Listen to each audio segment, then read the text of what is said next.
Mesdames et messieurs, merci de nous rejoindre dans cette session d'information. Voici les titres du journal. Proclamation des résultats de l'examen du brevet d'études du premier cycle 2017 dans tous les centres de composition ce lundi matin. Au plan national, le taux d'admissibilité est de plus de 50%.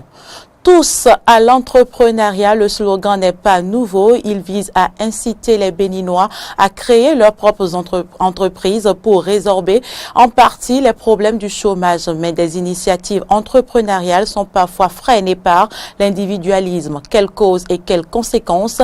Analyse dans cette édition. L'Union africaine UA tient depuis ce lundi son 29e sommet. La rencontre a eu lieu à Addis Abeba en Éthiopie, avec pour thèmes principaux l'investissement dans la jeunesse et les principaux conflits et crises en cours sur le continent.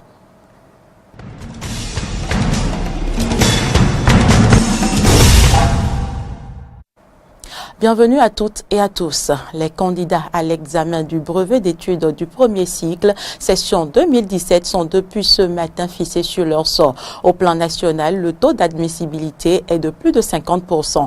En attendant la phase orale et sportive qui démarre le mercredi 5 juillet 2017 sur toute l'étendue du territoire national, les admis et quelques chefs d'établissement rencontrés au CEGE1 d'Abomey-Calavi ont manifesté leur joie au cours de la proclamation des résultats. On écoute leur impression au micro de Roland Tonéikes. Vraiment content lorsque j'ai réussi, je suis vraiment content parce que je ne m'attendais pas à ça. Je ne m'attendais pas à trop, mais je suis vraiment content de ça. Je vais bien fêter, je vais commencer ça ici maintenant avant d'aller à la maison. Je vais bien fêter parce que je suis vraiment content. Je ne sais plus quoi dire parce que je suis très heureux. La façon dont ils appellent mon nom là-bas, je suis très heureux, je ne sais plus quoi dire. Je peux dire qu'il aura plein de bâches et tout sera nickel quand même. Lorsque nous avions été au courant du résultat du pourcentage donc national, 50%, eh bien, nous nous sommes réjouis. Et on s'attendait aussi que dans les différents établissements, donc, les pourcentages vont se présenter tels. Et je viens de recevoir donc les résultats de mon établissement. J'ai un pourcentage donc de 43,33. Donc je crois que c'est le fruit donc du travail tout le long d'une année. Et j'espère que c'est quelque chose que nous allons réitérer l'année prochaine afin donc d'avoir donc des résultats meilleurs que cette année. L'assiduité des uns et des autres, l'assiduité des collaborateurs et des collègues professeurs nous a fait donner un résultat assez modeste qui avoisine au CEGE1 Abomey-Calavi les 58%. Donc c'est assez modeste, on pourra mieux faire. Il suffit d'écouter les injonctions des chefs hiérarchiques et de faire le travail en convivialité, dans la cohésion avec les collègues. Donc modestement, le résultat pour le moment c'est ça. Et ça ne saura diminuer. Si ça doit connaître une modification, je sais que ce serait à la hausse. Donc nous remercions aussi les apprenants. Nous leur disons merci parce qu'ils nous ont subi. Nous allons remercier les autorités à divers niveaux, les autorités hiérarchiques à divers niveaux, depuis le ministre jusqu'à notre DDEPS. C'est ceux-là qui savent nous entretenir, qui savent nous induire au travail et à l'abnégation au travail. Éducation toujours, la correction du baccalauréat session de juin 2017 a démarré ce lundi sur toute l'étendue du territoire national. Au collège d'enseignement général d'Abomey-Calavi, toutes les dispositions sont prises pour que cette phase du processus du baccalauréat se déroule dans les meilleures conditions. On écoute Eloge Agbossou, superviseur du centre de correction CEG1 d'Abomey-Calavi. Il nous donne plus de détails au micro de Samson Oké et de Fréjus Fiossi. Nous avons démarré par une réunion du staff, le superviseur et ses collaborateurs, avec les présidents de sous-commission. Nous appelons les présidents de sous-commission les responsables des différentes matières. Nous avons 9 matières ici. à savoir français, anglais, SVT, PCT, allemand, espagnol, mathématiques, histoire, géo et philo. Donc nous avons une réunion avec ces présidents de sous-commission pour leur rappeler les instructions qui consistent notamment à la vérification de l'identité des correcteurs et des contrôleurs, de la vérification de leur diplôme, parce que pour pouvoir corriger au bac, il faut avoir tenu la classe de terminale au moins 2 années de suite. Avoir au moins la maîtrise et le CAPES. Donc il fallait faire ce contrôle. Donc ils ont reçu l'instruction pour faire ce contrôle. Pendant la correction, il y a un certain nombre de choses à faire, les statistiques, la présence, un certain nombre de documents que nous leur avons remis. Donc après cette réunion avec les présidents de sous-commission, nous avons rencontré les partenaires sociaux. Vous savez, dans une organisation pareille, il y a toujours les représentants des correcteurs et des enseignants. Donc, nous les avons rencontrés et pour pouvoir planifier l'organisation pour que la correction se fasse dans un esprit de consensus, pour ne pas léser les intérêts des différents correcteurs. Donc, après ces étapes, les correcteurs, sous la présidence des présidents de commission, vont faire ce que nous appelons le corrigé type consensuel.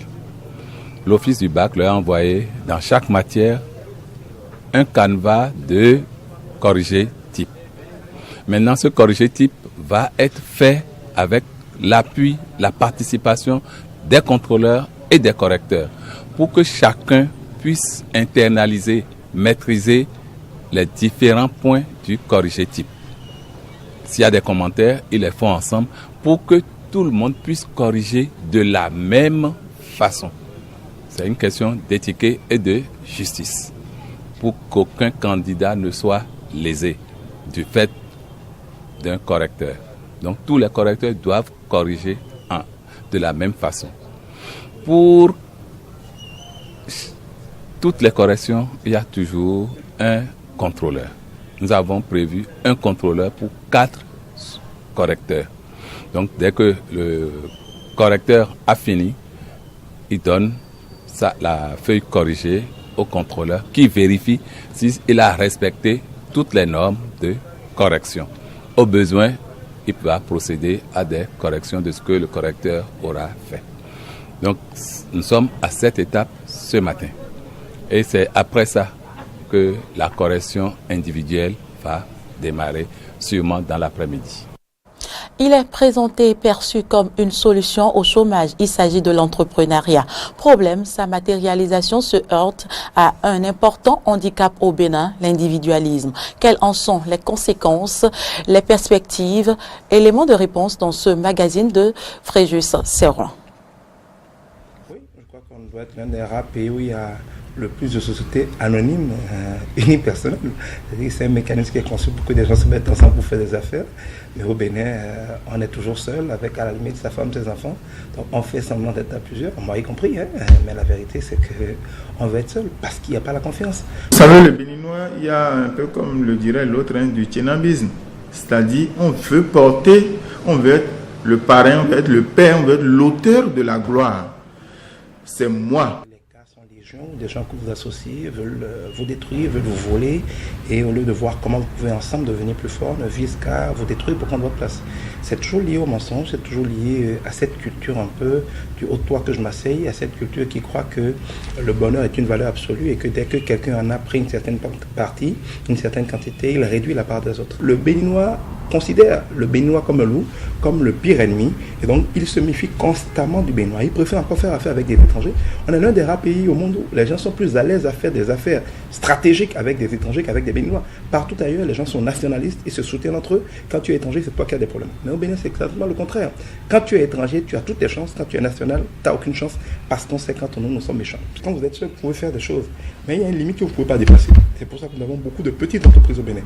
Je ne connais pas d'entreprise multinationale au Bénin. Donnez-moi le nom d'une entreprise au Bénin qui est connue dans le monde. Ça n'existe pas. Parce qu'à devoir gérer les choses tout seul, on ne peut faire que les choses petites.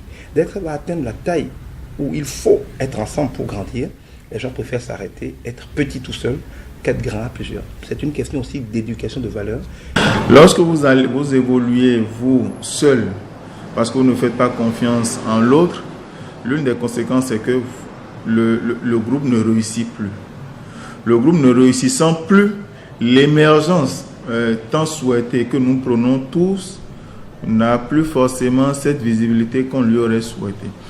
Vous n'avez plus forcément les moyens d'évoluer, vous êtes peut-être à cause d'idées, à cause de moyens, à cause de ressources en général, vous vous dites je ne fais plus. Et donc du coup ce que vous entreprenez, très tôt, vous risquez de fermer la porte, vous risquez de fermer la baraque. Or, quand vous êtes en groupe, dès que vous êtes à cause d'idées ou à cause de ressources, l'autre peut suppléer et chacun en fonction des bases que vous avez définies, le groupe est toujours maintenu. Dans la société, il faut maintenant peut-être cultiver ce que je vais appeler le patriotisme.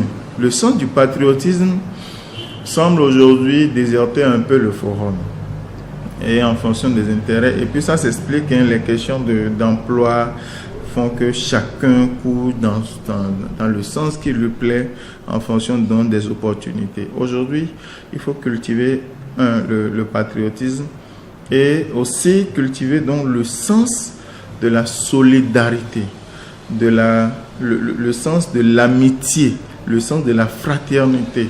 Voilà autant d'idéaux, autant de valeurs qu'aujourd'hui nous perdons beaucoup plus, sur lesquelles il faudra revenir soit à l'école ou soit en famille. Promouvoir dans notre culture, dans notre éducation, le fait qu'être plusieurs, c'est bon. Quand un enfant va à l'école au Bénin, la première chose que sa maman lui dit, c'est Quinclin Mando Béro. Il a dit, pardon, ne te fais pas des amis. Alors l'enfant qui reçoit comme première consigne morale qu'il faut se méfier des autres, comment vous voulez être surpris qu'il ne soit pas capable de s'associer? Il faut réannoncer la bonne nouvelle au Bénin. Il faut apprendre aux gens que Dieu existe, qu'il est vivant, qu'il rémunère ceux qui lui obéissent, mais qu'il châtie toujours. Ici et dans l'au-delà, ceux qui lui désobéissent. Le mensonge est un péché. Il faut réapprendre aux Béninois à dire la vérité, à découvrir la splendeur de la vérité et à expérimenter toutes les merveilles qui découlent de la vérité. Au registre environnement, c'est ce jour 3 juillet, la journée internationale sac sans plastique. Oui, le monde lutte à sa manière contre l'utilisation de ces sacs qui causent d'énormes désagréments à la nature. Justement, les différents usages faits de ces sacs plastiques font partie des questions auxquelles s'intéresse le Bénin dans le cadre de la célébration de cette journée. Il est question de la pollution qu'il engendre et des risques qu'on court en les utilisant, comme nous l'explique ici le directeur général de l'environnement. Les sachets plastiques créent beaucoup de dommages à notre environnement. En réalité, les sachets plastiques entrent au plus avec 100 francs, vous avez un sachet plastique, quand vous avez trop dépensé. Mais pour la pré-collecte, la collecte, la gestion, le traitement, l'élimination, la valorisation de ces sachets, il faut aller jusqu'à 100 000 francs, multiplié par la durée de vie du sachet plastique qui est de 400 ans. Un sachet plastique dure 400 ans dans l'environnement. Mais en dehors donc de la gestion, quand nous prenons par exemple l'élimination, il y a certaines personnes qui brûlent les sachets. Quand on brûle les sachets, on libère donc de la dioxine, on libère donc des fumées, des particules épaisses. Et ces particules, donc surtout les fines qui vont se retrouver pendant le fumage, donc le brûlage de ces plastiques, vont aller se loger dans l'arborescence pulmonaire et vont créer pas mal de dégâts pour la santé. C'est pourquoi nous traînons des problèmes donc de cancer de poumons. Des gens qui n'étaient pas asthmatiques aujourd'hui souffrent de ça, toujours à cause donc de ces sachets plastiques. L'autre impact sur l'environnement, c'est l'imperméabilisation du sol. Quand vous avez... Toutes nos excuses par rapport à la qualité sonore de ce reportage. Religion, l'église protestante méthodiste du Bénin EPMB a un nouveau président, le tout premier élu après la longue crise et la période de transition qu'a connue le PMB. Ilanon Pont-Jésus Amos Ronsa. Son élection a eu lieu au cours du dernier synode de l'EPMB. Le nouveau président de cette église veut œuvrer pour le développement spirituel de l'église protestante méthodiste. Cela fait partie de ses priorités.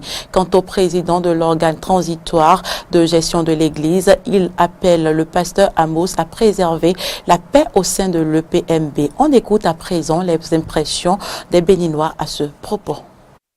On dit qu'il y a une église qui est en crise, c'est-à-dire c'est une paix dans un pays qui est en crise. Et j'espère que cette paix qui était en crise, qui était basculée, a retrouvé sa lettre de noblesse, c'est-à-dire la paix est retournée au sein de cette entité de religion, d'église, voilà. Et un nouveau président a été élu. Je rends grâce à Dieu, je remercie au moins les efforts fournis par le gouvernement qui a pris en charge. Tous les gouvernements ont tenté de résoudre ce problème, mais c'est en cours. Mais définitivement aujourd'hui, ça a été résolu et que aujourd'hui ils sont ensemble et des nouvelles têtes ont commencé par prendre la reine de la présidence, d'où un nouveau président a été élu dans le consentement des deux camps. Dans le consentement des deux camps, et une messe d'action de grâce a été émise et tous étaient contents autour de cette messe d'action de grâce. Je voudrais aller loin pour dire ce n'est pas surtout de messe d'action de grâce qu'il faut. Il faut des réunions de prière aussi encore, des réveillons de prière, des jeûnes de prière pour encore accompagner cette situation qui a été désamorcée. Je pense que ça a été l'un des premiers chantiers du président de la République parce que quand il a pris le pouvoir, nous l'avions vu déjà avec eux pour essayer de les réconcilier. Et aujourd'hui, nous pourrons dire que cela a porté ses fruits. Et ce que nous pouvons souhaiter au président actuellement élu, c'est de faire en sorte que l'Église soit vraiment le pilier de la paix. Parce que vous savez qu'en 90, la conférence nationale n'a pas eu lieu sans la religion catholique ou sans beaucoup d'autres religions. Donc aujourd'hui, nous lui demandons de cultiver la paix. D'accord? Parce que l'Église, en réalité, l'Église travaille pour la paix, l'Église travaille pour le développement de l'humanité. Donc le nouveau président qui a été élu, nous l'appelons à plus de rigueur dans la parole de Dieu afin que cela puisse profiter à notre pays. Ah oui, je suis très content, très content. On va remercier Dieu le Tout-Puissant parce qu'une crise dans une église, ce n'est pas une bonne chose.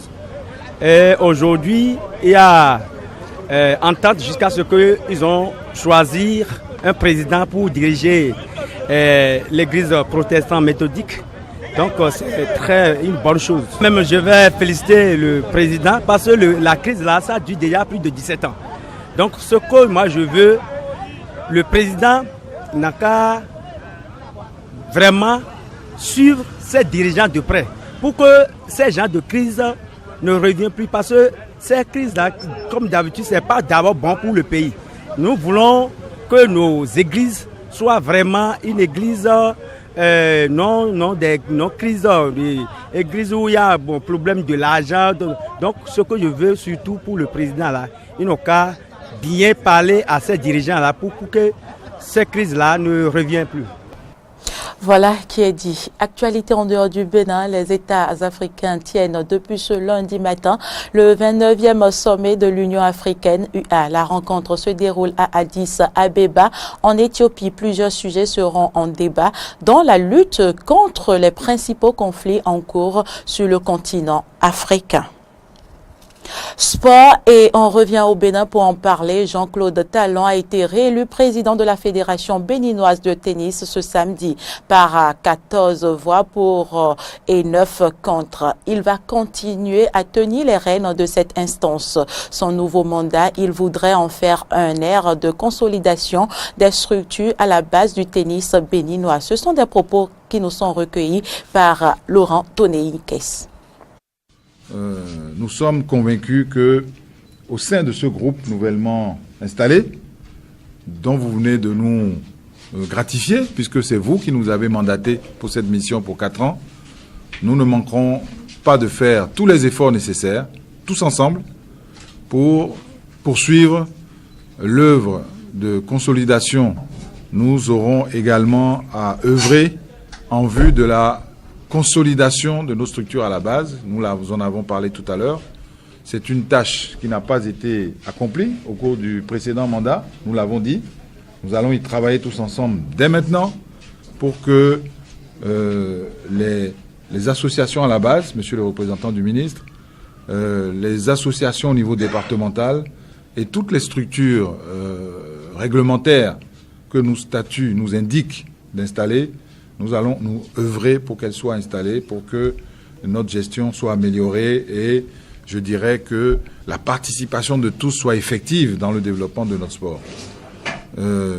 Puisque chaque fois que nous gagnons à travers nos programmes scolaires, que nous allons redynamiser, chaque fois que nous gagnons un nouveau jeune tennisman ou une nouvelle jeune tennisman, eh bien, nous agrandissons le cercle de notre famille. Et chaque fois que nous voyons passer des partenaires, des contributeurs, des personnes engagées à nos côtés, nous devons tout faire également pour les conserver. C'est vrai, je suis un conservateur, j'aime que les acquis demeurent. J'aime que tout ce qui a déjà été conquis soit consolidé. Et c'est comme ça, je suis sûr que dans quelques années, ou en tout cas au cours de ces prochaines 4 années, nous allons gagner quelques galons supplémentaires.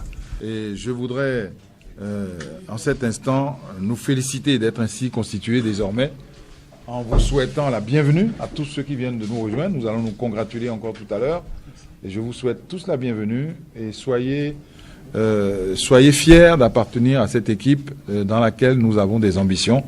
Et je suis convaincu, monsieur le représentant du ministre, que nos ambitions seront accompagnées et soutenues au plus haut niveau et certainement de façon très particulière auprès du ministre Oswald Omeki qui nous a fait confiance et qui, je suis sûr, est en train d'œuvrer pour que le tennis ait de meilleurs lendemains et des lendemains radieux au Bénin. Retenez ce nom, Larkin, c'est une femme d'un certain âge, mais c'est aussi une grande marathonienne. À l'actif de cette Sud-Africaine, 500 médailles remportées lors d'un semi-marathon. À 85 ans, elle continue de faire la une des journaux. Casquette vissée sur la tête, Deirdre Larkin est prête à braver le froid de l'hiver sud-africain. Il est 6 heures du matin et elle est au départ d'une course de 10 km à Pretoria.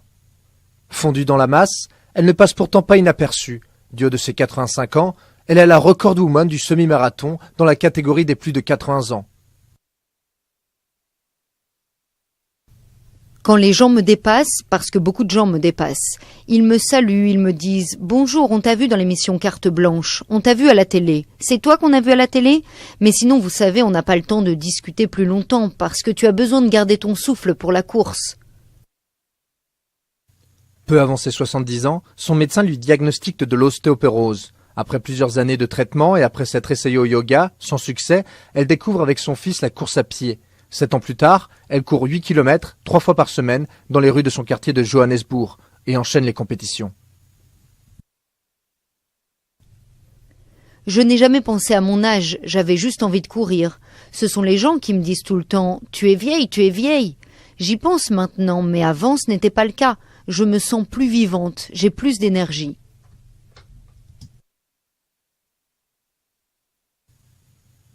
La vie de l'octogénaire ne se résume pas au marathon. Ancienne pianiste de concert, elle dispense des cours tous les après-midi dans un lycée privé de Johannesburg. Là aussi, la rigueur est de mise devant des élèves impressionnés. Après le cours, je suis souvent fatiguée parce qu'il dure longtemps. Des fois, on a des discussions où elle me motive. Ça me rappelle ses exploits et ça me fait penser que je peux aussi accomplir tout ce que je veux dans la vie, parce qu'elle défie le destin. L'année dernière, Deirdre a participé à 65 courses, dont plusieurs semi-marathons. Elle espère continuer à courir aussi longtemps qu'elle pourra. Et c'est tout pour cette édition. Merci de l'avoir suivi. Nos informations sont aussi à suivre sur les réseaux sociaux, Facebook et Twitter, et sur notre site internet benin-eden.tv. Bonsoir chez vous.